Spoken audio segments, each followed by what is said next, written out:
Man, what is this guy doing? We need to record a video. Nate, hey, what are you doing? I'm making char cloth, or trying to, and it's not working. Why? Because it's a better way to start fires out here. I don't know, because who wants to use those ferro rods and steel wool? No one has time for that. I'll be able to put this in a bag and haul it off, and when we go anywhere, we can start fire. But here's the it's not working too well. You're doing it wrong. Do you want me to show you how to do it? Yes. Well, first off, you're gonna need a can and some cloth. All right, so you take your can. We got this one at Walmart. It was like $5. Had cookies in it or whatever. But you want to poke a small hole in the lid.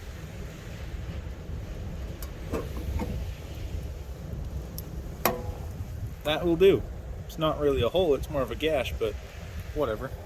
And then you take your cloth, reach behind the camera, and you want to cut this into small little squares. I'm gonna do that off camera because it takes a while, but we'll get back to it when we have it done.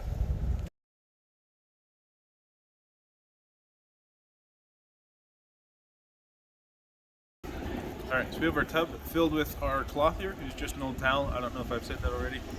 But put the lid on it. Right in the fire. And now we wait. The flame you see coming out of the top of the tin right there, that is how you know it's working. It means the fibers of the cloth are being charred, but since there's no oxygen in the container, it turns into smoke, and then when it comes out of the tub, it finally burns, and that's why you see the fire. Notice there's no more fire on the top, which usually means it's done. And it will be hot, don't touch it.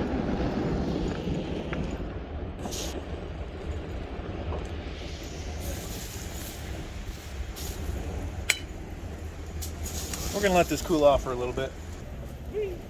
Alright, it is officially cooled off. You can tell because I'm holding it. But it is now dark black. And it's super light. Bring it forward, gotcha. Oh wow. And so now we'll just show you how well it can hold a spark. Okay, so now we're back. We have the char cloth right here on this tray, and we're gonna spark it and see how it lights up. I need to stand up for that.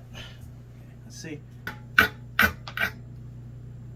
Okay, so it finally lit, and as you could see, it's very small embers. So if I were to blow on it for a second, like, that is perfect for having your tinder or whatever you had at the time to just kind of lay on top of it lightly, and it'll start obviously catching flame. So this is just one method that you can use to start a fire. Now obviously there's plenty of other ways. In a future video, what we can do is go out and see what we can find to collect different types of materials and show you how to start fires in different situations no matter where you're at. And we will see you then.